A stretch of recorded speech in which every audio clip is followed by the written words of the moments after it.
Bonjour ou bonsoir selon l'heure à laquelle vous nous regardez. Je suis chroniqueur audio et animateur de podcast à l'ODJ Média et j'ai l'honneur de vous lire fidèlement la chronique de Mustapha Seymi intitulée MRE, toujours à la recherche d'une place dans les institutions. Le voici en podcast pour vous.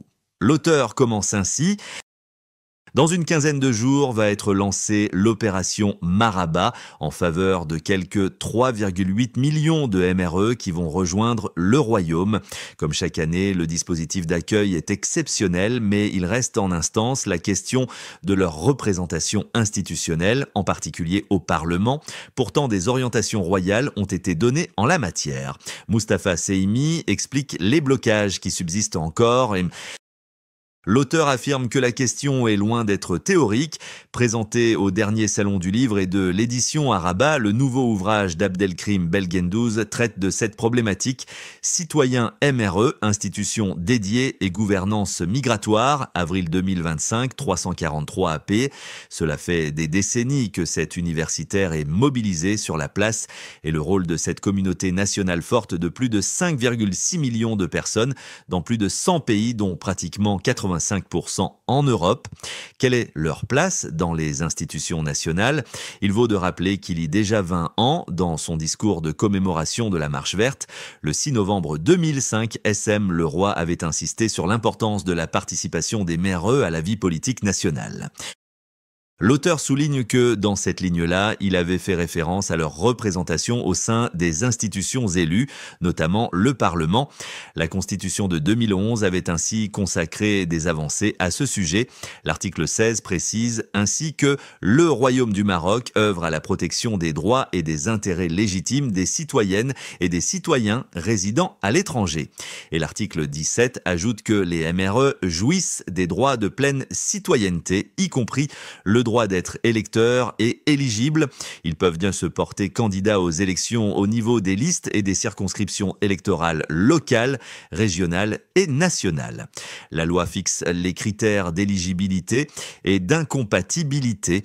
Elle détermine de même les conditions et les modalités de l'exercice collectif du droit de voter et de candidature à partir des pays de résidence. Reconsidérer le modèle de gouvernance, dans son discours du 20 août 2022, le souverain avait fait une évaluation critique des politiques publiques en signalant leurs insuffisances, tout en faisant cette recommandation. Il est grand temps moderniser et de mettre à niveau le cadre institutionnel afférent à cette catégorie de citoyens que nous chérissons. Il importe aussi de reconsidérer le modèle de gouvernance des institutions existantes afin d'en rehausser l'efficience et la complémentarité. Le chef du gouvernement, Aziz Akanouch, réuni 10 jours après la commission interministérielle, instituée en février 2015, qu'il préside en créant des commissions sectorielles dites thématiques.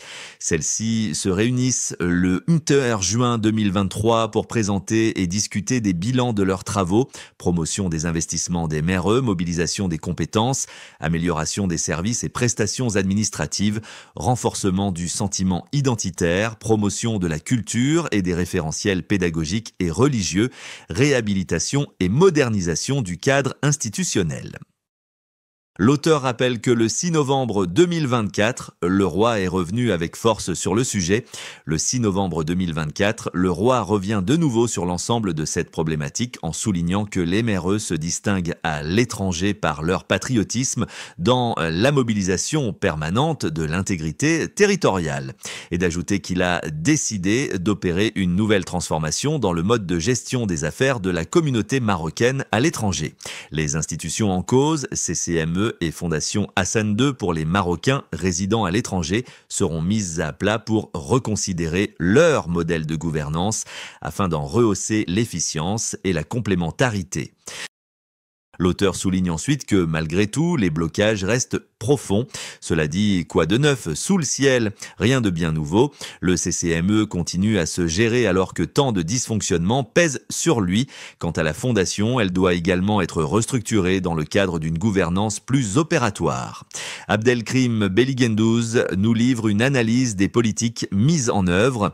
Il appelle à un projet de refonte appuyé par des propositions concrète, un plaidoyer adossé à un tableau clinique de la situation des MRE, question de pleine citoyenneté et de dignité Au plan de leur représentation institutionnelle, il faudra bien s'atteler à une réforme leur permettant d'avoir une place au Parlement. L'auteur termine par un rappel historique et des comparaisons internationales éclairantes.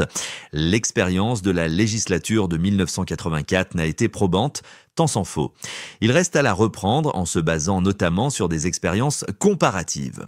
Si l'Espagne n'a pas institué un quota dans les Cortes, tel n'est pas le cas d'autres pays. En Italie, 12, France, 2, Tunisie, 10, Égypte, intégration dans les listes bloquées avec d'autres groupes, et même en Algérie, 8.